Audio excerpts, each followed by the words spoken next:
बे समाव मोनसे दुखुनांथाव खौरां बर' हारिनिफ्राय नेशनेल फुटबल गेलेगिरि आरो खेलो इन्डियानि सासे फोरोंगिरि कच महरै हाबा मावबाय थानाय सासे गेलेगिरिया गोब्राब लोमजानानै सिलिगुरि देहा फाहामसालियाव फाहामथाय लानांगासिनो।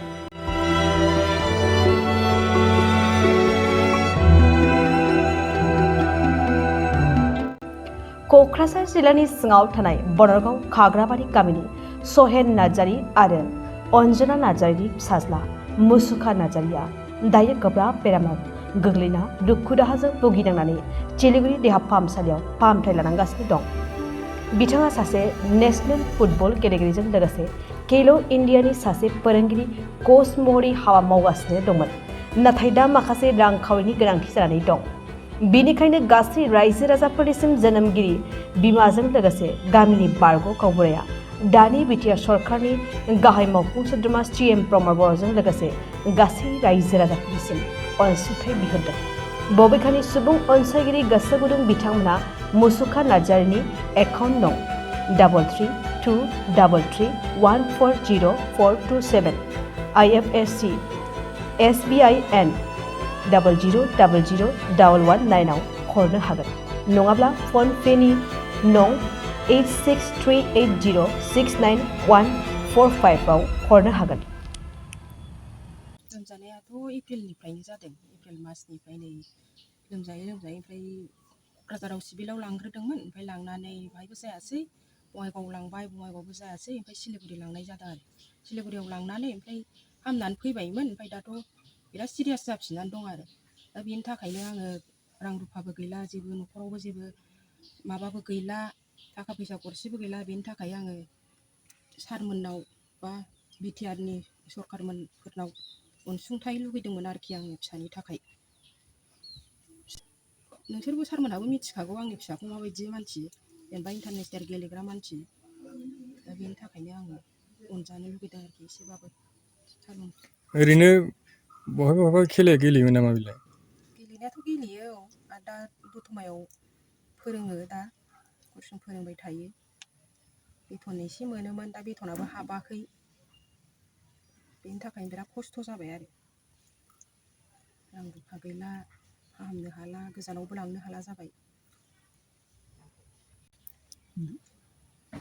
आङो रायजो राजाफोरखौबो खुलुमनानै बा आर'ज गाबनानै बुंनाय जायो। रायजो राजाफोरबो थाइसेबाबो थाइनैबाबो सिगाङावबो हरबाय, नाथाय आं दा बे खेबावबो नेक्स्ट खेबावबो मोनजानो लुगैदोंमोन आरोखि अनसुंथाइखौ।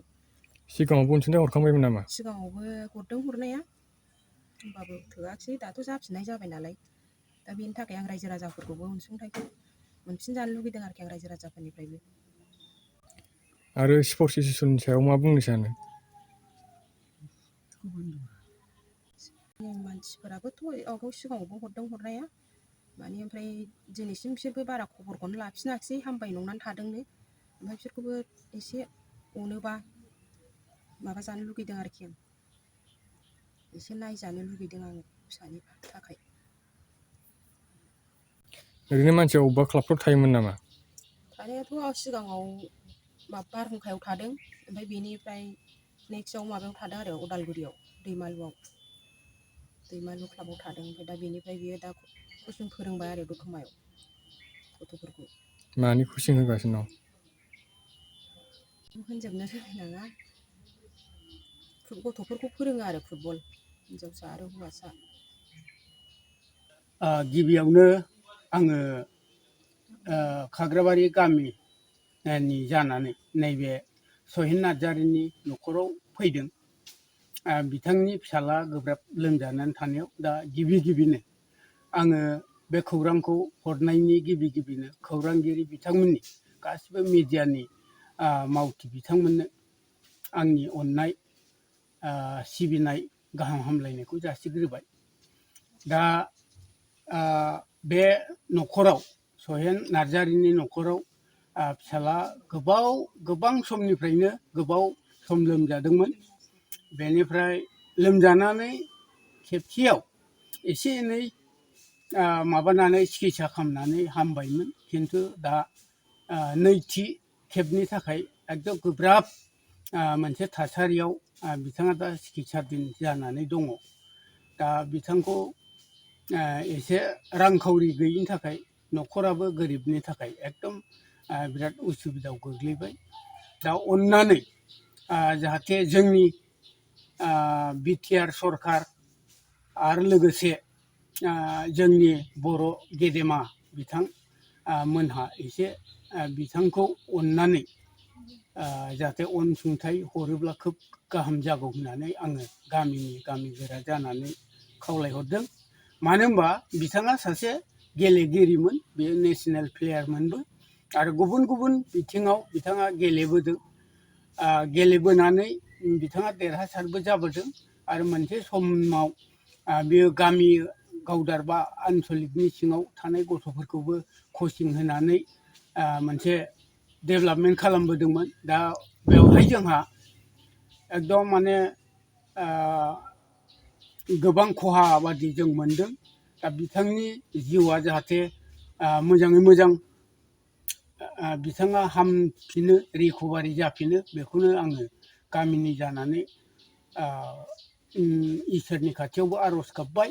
लोगोसेनो दासिमाव बबे जायगायाव बोरैहाय माबायदि सिकित्सा खालामनानै दं बिनि बिमाखौ आङो एसे बुंथिनानै होनो थाखाय खावलायनाय जाबाय। नंगौ, बाथ्रायाथ' नंगौ। दा जोङो बिमानिफ्रायबो खोनाबाय आरो जोंबो गामिनि हिसाबै अनेक खोनाबाय थादों। दा बेवहाय आं खालि बेखौल' खावलायहरनो सानदों, जाहाथे गुबुन गुबुन क्लाबफोरनिफ्रायबो जाहाथे बिथांनि बे देहानि थाखाय एसे रां अनसुंथाइ हरो आरो लोगोसेनो जोंनाव गोबां दा कन्ट्रेक्टार बा एसे एनै थाखा बाहायनो हाग्रा बे बिथांमोनखौ आङो गुरैयै खावलायनो लुगैदों जे बिथांनि देहाया जाहाथे थाबैनो रिकभार जाफिनो, बेनि थाखाय एसे अनसुंथाइ हरनानै जाहाथे हेफाजाब होयो। लोगोसेनो गासैबो बिटिआर सरखारनि मानगोनां जोंनि चिफजों लोगोसे इएम जिएम जेसेबां दङ, बे बिथांमोनहाबो एसे जुदि अनसुंथाइखौ हरनानै बिथांखौ रिकभाराव लाबोनो हायोबा खोब आङो खावलायहरदों बेखौनो। आरो जोबोद गाहाम मोनगोन, मानो होनबा बिराद गोरिब न'खर। दा सिगाङाव जेबादि लांनानै सिकित्साखौ खालामबाय, नाथाय आरो दुनाय जाफिननायाव दा बिसोर आन्दा हारायबाय। एसे एनै थाखा फैसा थानायाबो जोबस्र'जोब्बाय। दा बे हिसाबै आं खावलायगोन गामिनि एक्स गावबुरा जानानै जाहाथे बयबो बिथांनि बे अलखद समाव हेफाजाब होनानै बिथांखौ आरायग' खालामो। आं बेखिनिखौनो खावलायबाय।